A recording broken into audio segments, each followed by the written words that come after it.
اهلا بيك في حلقة جديدة من قناة الجهنمي. حلقة النهاردة هنتكلم فيها عن التنسيق. احنا بدأنا الحلقة اللي فاتت اللي منكم شافها ازاي نبدأ ان احنا نعمل تنسيق للخلية. يا ريتك لو انت ما شفتهاش ترجع تشوفها. انا مجدي ماهر وانت بتشاهد الجهنمي. حلقة النهاردة هنتكلم زي ما احنا قلنا فيها عن التنسيق هنستكمل اللي احنا بدأناه، بحيث ان احنا هنبدأ نكمل الجزء التاني من التنسيق الخلية زي البوردر، زي ان انت ازاي تجيب التكست من اليمين للشمال او من الشمال لليمين، الحاجات اللي هي الخاصة بالتنسيق الخلية. وزي ما احنا قلنا علشان خاطر ان الجدول او الحاجة اللي انت عملتها الشغل بتاعك اللي على الاكسل تقدر ان انت تظهره بشكل يكون كويس وشكل يكون منسق، بحيث ان انت تقدر تعرضه على الاداره، تعرضه على مديرك، تبدا ان انت تطبعه. بعد المقدمه دي ندخل بالانترو.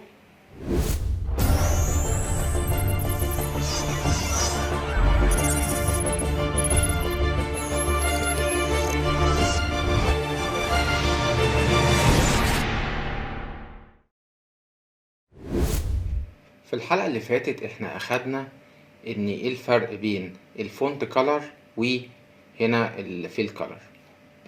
الحلقه دي هنتكلم على البوردر او الحدود اللي هي الخاصه بالخليه. فلو جينا هنا مثلا وكتبنا مجدي وكبرنا، طبعا احنا عرفنا بنكبر منين، من هنا او من هنا من الجزئية دي. تمام، وسعنا مثلا العمود كده وفي نفس الوقت وسعنا الصف كده.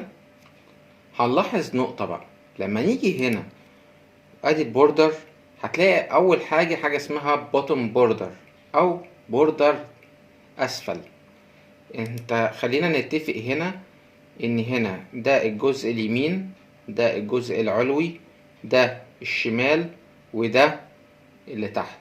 تمام، فلو احنا دوسنا هنا بوتوم بوردر هتلاحظ ان هو عمل لك بوردر تحت. خلينا نتقله علشان خاطر ان هو يبقى واضح معانا. بص كتب اهو تحت. طيب لو احنا جينا هنا وقمنا دايسين توب بوردر هتلاحظ ان هو عملها لك فوق. تمام، ادي البوردر اللي هو اللي فوق بقى معانا بوردر فوق. طيب لو جينا هنا وضغطنا على الليفت بوردر هتلاحظ ان هو حطلك بوردر هنا. تمام، وهكذا. اهم شيء ان انت تبقى معلم على الخلية اللي انت عايز تعمل لها بوردر. يعني لو انت وقفت هنا وقمت دايس مثلا ليفت بوردر او اي حاجة، دوست مثلا اول بوردر هتلاحظ ان هو عملها لك هنا، مع اننا احنا قاصدين هنا. اهم شيء ان انت تقف على الخلية. تمام، وتبدأ ان انت تشتغل من خلالها. ان انت لو دوست كده هتلاحظ ان هو عمل لك ايه، بوردر من كل حتة. وطبعا دي نو بوردر، ان هو هيشيل البوردر. لو انت عايز البوردر وعايز تشيله بتشيله من هنا. تمام اهي مرة تاني. دي بالنسبة للجزئية دي. وفي حاجة اسمها thick outside border. thick outside border ده لما تبقى انت مثلا عندك مجموعة خلايا هنا، وخلينا بس نغير اللاين ستايل نرجعه تاني ونقوم احنا معلمين هنا. بص اللي هي الجزئية اهي، وقمنا دايسين all border. واخد بالك اهي. ايه بقى اللي هيفرقوا بين الثيك اللي هي بوردر دي؟ هتقوم انت معلم عليهم برضو، وهتقوم انت عامل ثيك اوتسايد بوردر. لو انت دوست عليها هتلاحظ ان هو هنا البوردر ده بقى تخين، لكن بقية البوردرز او اللي هي بقت رفيعة. تمام زي ما هي. طب هنا طبعا لو انت عايز تعمل البوتن دبل بوردر اللي هو هيحط لك خطين. بص لاحظ كده في خطين تحت. تمام، لو انت عايز طبعا ده بنفس السيكونس او بنفس الفكرة اللي هي اللي موجودة فوق، بس ده هيبقى خطين. ده thick bottom border، يعني ان هيبقى بوردر بس تخين من تحت. تمام، زي لو احنا دوسنا على كده هتلاحظ ان هو بقى تخين من تحت. تمام، انا اسفل الخلية اللي انا اقصده. بعد كده درو بوردر، لو انت عايز ترسم بوردر بنفسك، ان انت ممكن مثلا تقوم عامل دي كده، دي كده، دي كده، دي كده، دي كده. ده لو ان يعني بيتيحها لك الاكسل برضو. للخروج منها بتدوس اسكيب. ودي درو بوردر جريد. تمام اهي.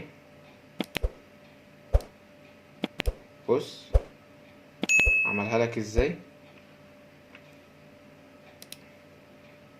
وطبعا دي اللاين كولر اللي هو اللاين بتاع البوردر نفسه. يعني لو انت حضرتك دوست هنا، تمام، وقمت جاي مثلا كده وقمت عامل هنا اول بوردر، لاحظ ان البوردر اترسم بالشكل ده.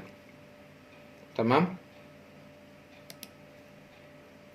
وإريز بوردر دي لو انت عايز تشيل بقى البوردر، زي ما حضرتك واخد بالك اهي، شايف انا عمال بشيلهم ازاي، زي الاستيكه كده. ودي اللاين ستايل، الستايلات بتاعتك. مور بوردر دي لو حضرتك فتحتها هتلاحظ ان انت هتختار من هنا الستايل بتاعك، ومن هنا هتعمله اوتسايد او الكلام ده كله. بص خلينا نبقى متفقين على نقطة، نعمل بس كانسل ونقوم جايين هنا ونقوم مختارين مور بوردر. لو انا عملت كده وقمت جاي هنا تعملها اوتسايد مثلا، تمام، ممكن برضو من هنا ان انت تعمل دي.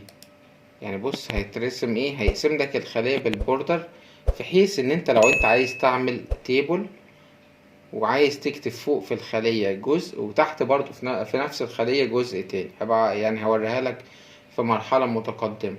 والكالر تمام، ممكن ان انت تقوم عامله كده وتقوم انت عاملهم، لازم تعيد على اللي انت عملته بس كده وتقوم دايس اوكي. لاحظ كده اتطبق نفس اللي احنا عملناه على الشكل. بعد كده بنيجي ليه هنا الجزئية الخاصة بيه. ادي الكلمة لو انت اخدت بالها دي الالاينمنت او اللي هي التنسيق اللي هو الخط نفسه. هتلاحظ ان هنا الكلمة بتاعتي تحت ناحية الشمال، ادي تحت وادي ناحية الشمال. طب انا عايزها تيجي مثلا في النص، هقوم انا دايس كده، بص الكلمة هي جات اهي في النص اهو، ولا هي فوق ولا هي ايه تحت. لاحظ انت النقطة دي هنا، ادي فوق وادي في النص وادي تحت. ده بالنسبة للي هي التلات اجزاء دي. طب انا بقى عايزها تيجي هنا، تبقى هنا في النص بس في نص الخلية، هقوم دايس هنا.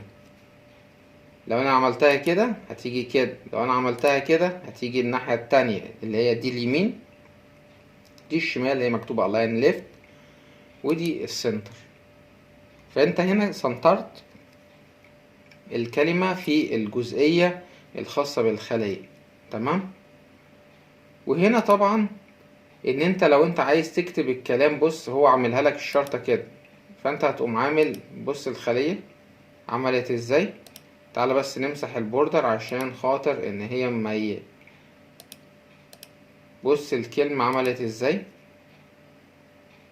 لو انت عايز الكلمة تبقى بالشكل ده اللي هي ال45 هتعملها كده وهكذا. وتقدر ان انت من فورمات سيلز الاينمنت تحطها بقى هنا الهوريزونال وهنا الفيرتيكال.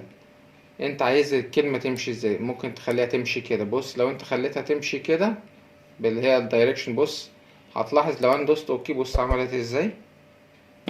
تمام. خلينا نرجع كل حاجة، ان هي هتقوم انت عاملها تكست كده. ودي راب تكست، راب تكست دي لما هنجيلها بص اهي. ودي اللي هي الديكريز اندنت.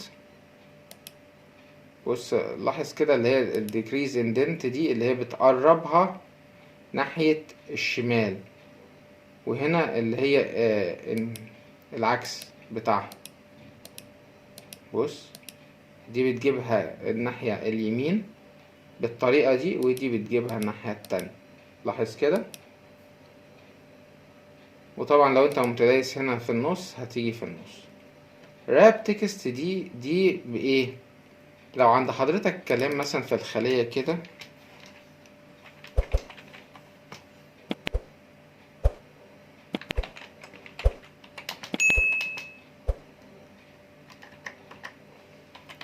بالطريقة دي. لاحظ انت كده ايه، ادي الكلام اهو. راب تكست دي هيلمهم لك كلهم في الجزئية دي، تبقى كده بحيث ولا يجي هنا ولا يجي هنا، وتبدأ ان انت تكبر الكلام. نكتفي بهذا القدر علشان خاطر ان ايه تقدر ان انت تستوعب، واعمل براكتس على الكلام اللي انا قلته. وزي ما احنا شفنا الحلقة دي احنا اتكلمنا فيها عن التنسيق.